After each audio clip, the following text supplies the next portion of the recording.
There's a really simple way to make sure that nothing in your Airstream will ever break and that you'll have years of trouble-free travel. All you got to do is religiously stick to the exact maintenance schedule in Chapter 8 of your manual. Actually, that's a total lie. Even if you do everything right in here, there's still going to be things on your camper that break. But today I'm going to go through the maintenance schedule because it's time to do a lot of this stuff on our camper, and I thought I'd bring you with me. There's also some things that aren't on the manual that I've learned over time watching YouTube videos like this, so I'm going to show you what those things are too. And as always, if you're wondering why you're watching this on a YouTube channel called Digital Barbell, my wife and I own Digital Barbell. We're an online training and nutrition coaching company, and we're living, working, and traveling full-time in our Airstream. No matter your age, if you're looking to get stronger, get in better shape, you can definitely do that, and that's what we help people with every day. I'll put a link to some free resources in the description of this episode. But for now, let's dive into this maintenance. Before we go any further, I've got to thank my friend Brad Driver from 13 Adventures. He's forgotten more about Airstream maintenance than I'll ever learn in my lifetime, probably. He's been a great resource for me to learn about this stuff, and he and his wife Blair are just great people overall. I was actually lucky enough to get to interview them when we were at a rally together earlier this year, so I'll put a link to that interview in the description below. It was really, really interesting. All right, so like I said, Chapter 8 is where you're going to find all the maintenance information, so we got to start by looking at what we're going to do. You can see on this page that it's divided up into mileage or time increments. I'm going to go through everything on this list today. When we get to something that I'm not going to do, I'll talk about it a little bit, but the things that I am going to do, I'm just going to show you how I do it. So we're just going to start at the top here and work our way through. First thing on the list is to check the escape window. You're supposed to check the operation and the latches of the upper hinge. In our 27-foot front bed, the escape window is up in the front, so let's go check it out.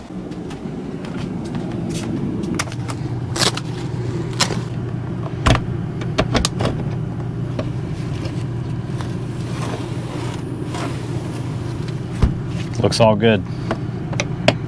All right, next thing on the list is to check the water level in your battery if you have a lead acid battery.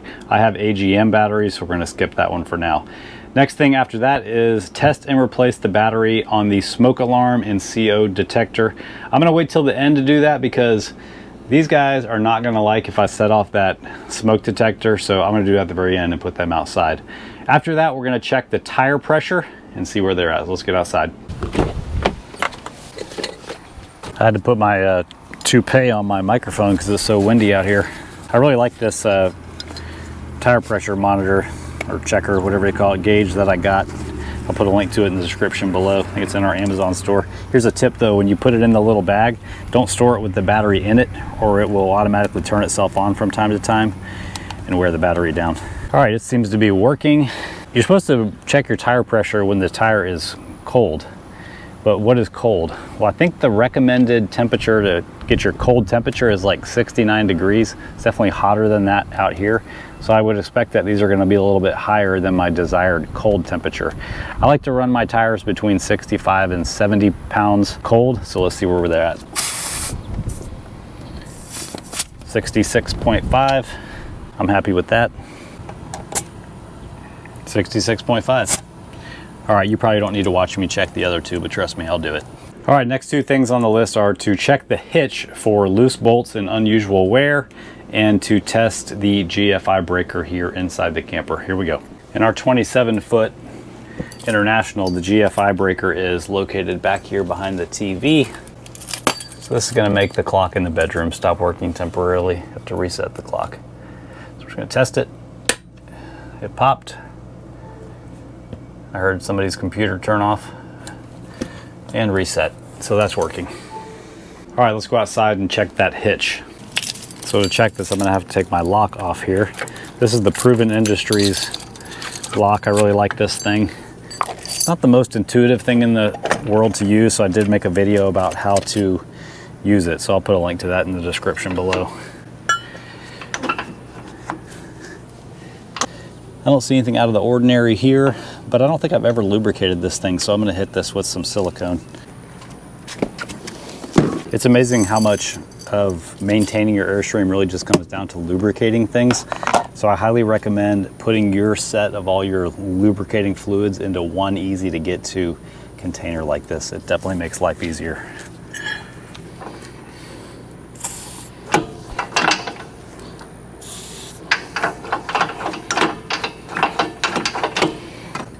All right, that wraps up everything that's in the 1,000 mile or every 60-day checklist. Now we're moving on to the every 5,000 mile or 90-day checklist.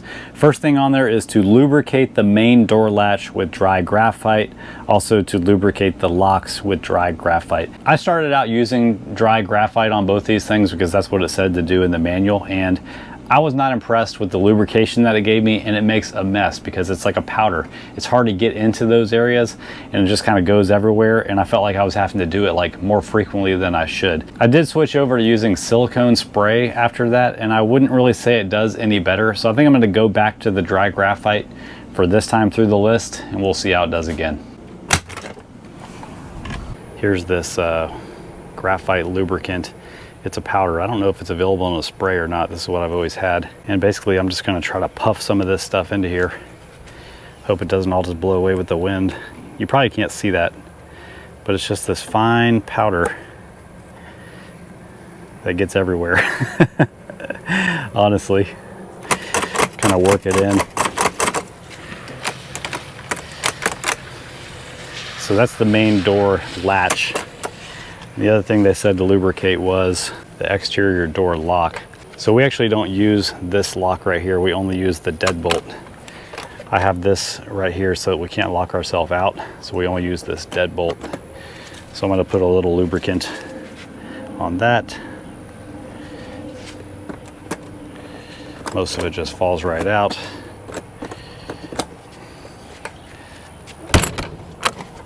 Helps if you close that. Oh boy, I think I just bent it. Stand by. So stupidly, I just have this deadbolt extended when I closed the door. It hit up against the jamb right here, bent this thing a little bit. So now it's really hard to open all the way. It doesn't want to open all the way, so I'm gonna try to bend it back this way.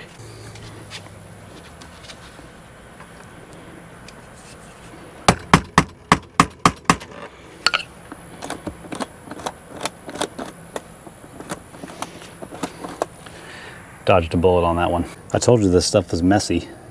All right, now I'm gonna try to puff a little bit of this stuff in here into the moving parts of this handle. Oh geez. Look at it all over the place. What a mess. I really don't like this stuff.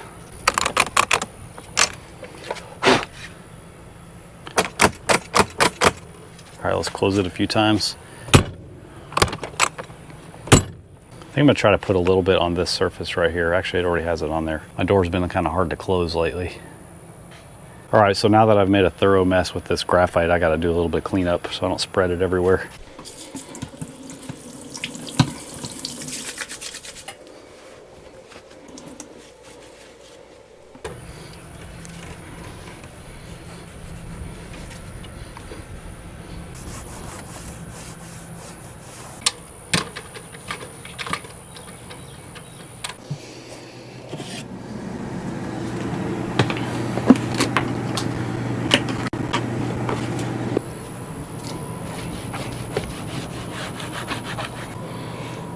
Like it never happened.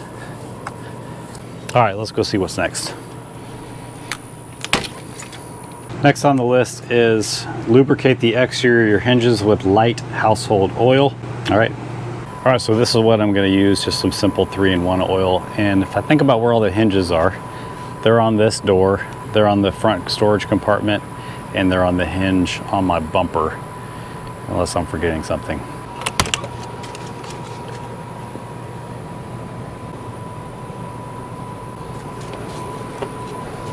This thing does get squeaky from time to time. This is a better angle to get this from. Learn from my mistakes. Sounds good.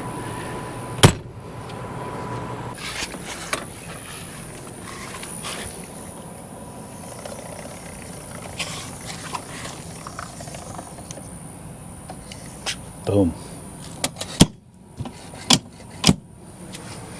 Anybody else have trouble with this piece of trim always coming off?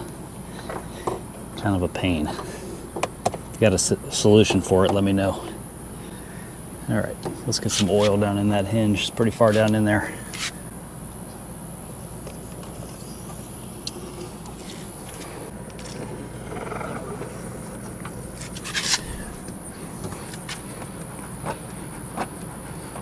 Nice. Technically these are hinges too, back behind these solar shields, but I'm not worried about lubricating those, so I'm skipping that. All right, next thing on the list is to lubricate the LPG hold down, that's the propane tanks, and check the regulator vent at the bottom for obstructions. So I'm not sure if they're talking about this when they talk about the hold down, or if they're talking about this bolt with this wing nut on it. So I'm just gonna do both.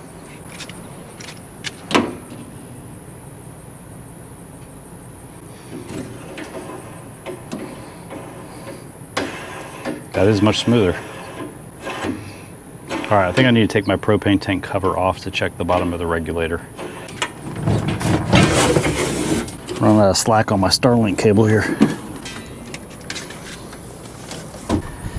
Not sure exactly what I'm looking for here. You can tell I've never done this one before. But here's my regulator. Actually, the regulator's back here. This is the diverter that sends it from tank to tank. I don't see anything weird down here, and it's working fine. Don't see anything weird from the back side here.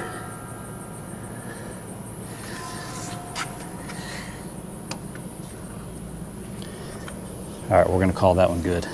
So we got the Starlink Mini not too long ago. So I ran my wire up through my 12-volt hole where all the power goes into the camper, leave all the excess cable up here in the propane tank, so I can plug it in easily and not have to run a wire outside the camper every time. Here's a little tip for you. When you put your propane tank cover back on, make sure you're not pinching your brake controller, your emergency brake controller thingy here, and the power for your jack. It's a pretty narrow hole that they both go through right here. Here we go. Also, I highly recommend making or buying one of these boards that you put in on top of your propane tanks. I made this one just out of a cardboard template. It allows you to put your leveling blocks up here, not take up your valuable storage in your other compartments. It also gives me a nice place to put all my extra Starlink cable right up here between them. All right, let's put a drop of oil on this booger right here.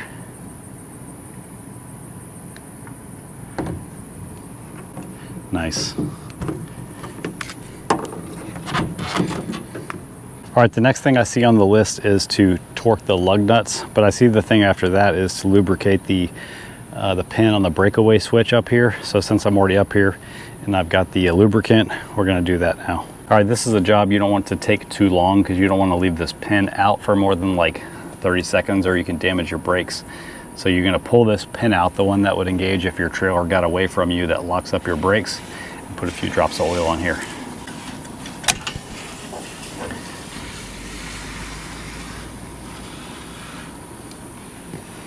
And then stick it back in.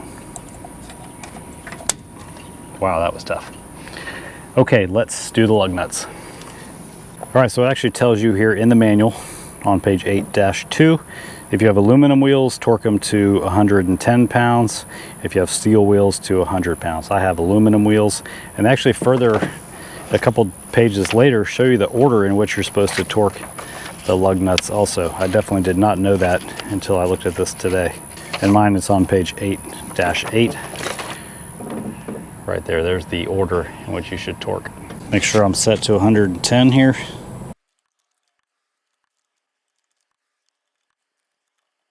If you recently got your tires rotated or you got new wheels or something like that, make sure you follow the recommendation for how often you should re-torque your wheels after you get those replaced, because they will loosen up. Every time I've done that, I find that they're loose. All right, let's see what's next. All right, next thing is to spray your 7-way plug with contact cleaner. This doesn't specifically say contact cleaner, but I think it's the same thing.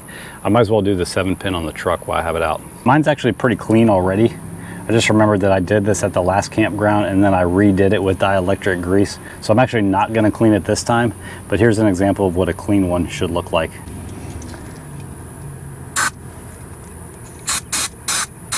All right, next thing on the list is to lubricate the hitch ball with hitch ball lube or wheel bearing grease.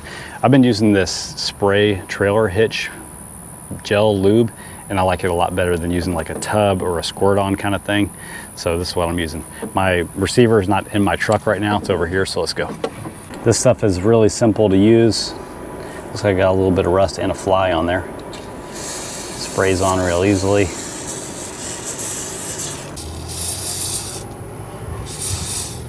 Easy peasy. All right, what's next? Clean the fan blades and wash the filter on the range exhaust hood. Let me see if there's anything else outside before we go back in.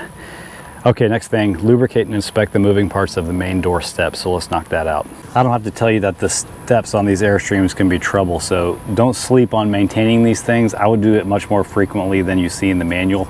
As soon as you start to see they're getting a little wonky, break out some silicone, get after every little part that moves. Just operate it a couple times.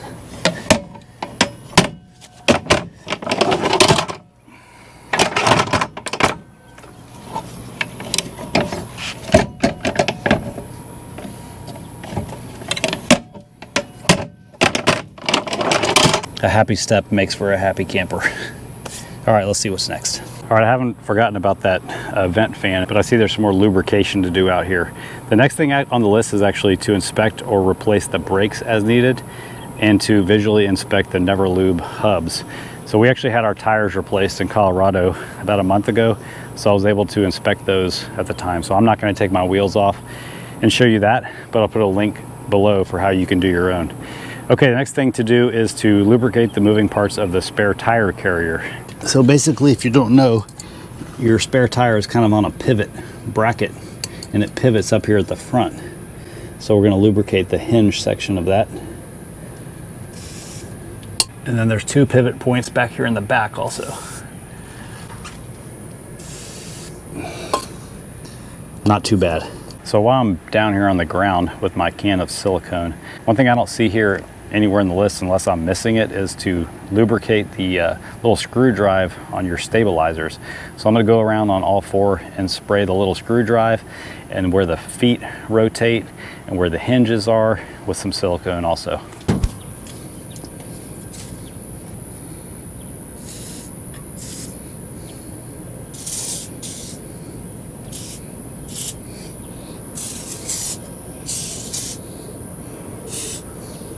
And then I'm gonna get my drill and run it up and down.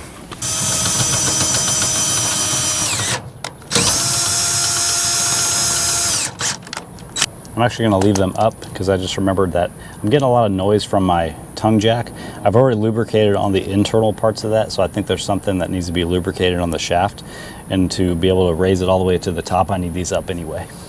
All right, let's see what's next that I can knock out outside. Okay, the next thing is clean the window and door seals with a mild detergent and then apply 303 aerospace protectant. This kind of keeps the seals from deteriorating and makes it a lot easier to open your windows, especially in the heat.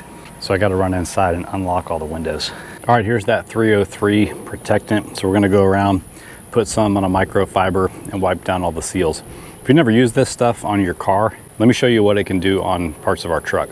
So we have this plastic trim up here on our bumper, and it basically has turned gray because it's all faded from being out in the sun all the time.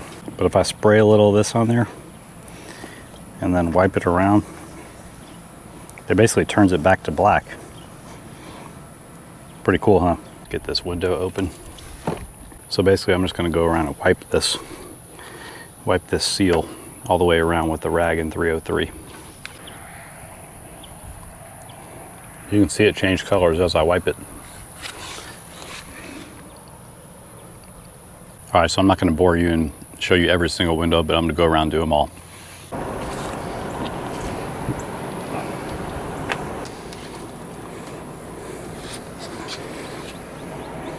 All right, last one to do is the main door here. Nice. Something else that's not in the manual that absolutely should be is lubricating the awning. There's only two places you have to lubricate your electric awning, so let me show you both. So on the back side of each one of these arms, there's a hole right here. And you're gonna wanna put white lithium grease inside that hole. Looks like this. And then on both sides of the awning, this bar that slides into the sleeve needs to be wiped down with silicone. And honestly, I would recommend doing this once a month. That's how often I do it. I like to give this a good 5 to 10 second spray. Make sure it's coming out. Get the other one.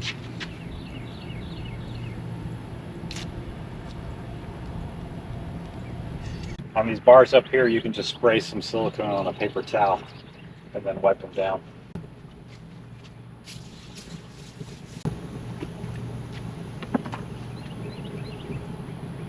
Helps have a cooler to stand on.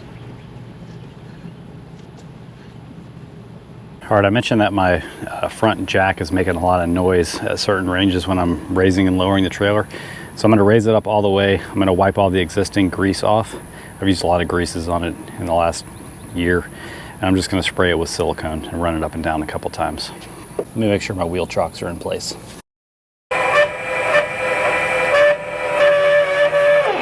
See, that doesn't sound good.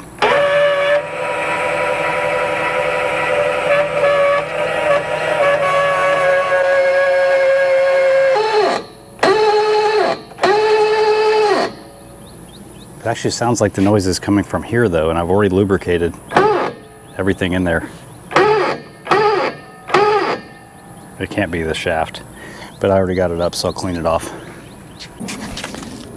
This simple green is gnarly if you get it on your skin. So I'm gonna put some gloves on.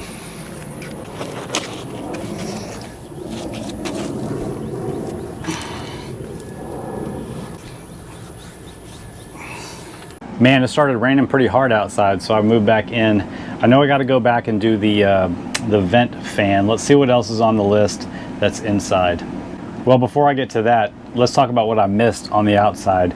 This is on the 10,000 mile or 6-month mark. It says wax the outside. It's raining outside. I'm not going to do that. But I do have that product called Walburnize. It's like an all-in-one wash and wax. So as soon as I get a chance, I'll do the outside of that. Next thing on the list inside here is lubricate the latches of the escape window with WD-40 or light household oil. All right, basically all I'm gonna do is put 1 drop of this stuff because I don't want it to stink up the bedroom. There. And there. And then wiggle them around a little bit. And call that good. All right, let's knock out this exhaust fan. Clean fan blades and wash filter. Here's how you take this thing down. I mean, my filter is spick and span. There is nothing to clean. Maybe that means we don't cook enough. That can't be that. Okay, let's check it. Let's take a look at these fan blades up here. They are spotless, so I'm not going to do anything to that. Just so you know, if yours ever stops working, like your lights and your fan, there's a fuse right here you can change. Put it back up in the reverse of how it came down. All right, so except for skipping waxing the outside and taking apart the wheels to look at the bearings and all that kind of stuff, we've done the 1,000, the 5,000, and the 10,000 mile checklist already. The last thing to do is the every year checklist. Here's what we got on that list. Number 1, clean, neutralize, and coat the terminals of the batteries with petroleum jelly.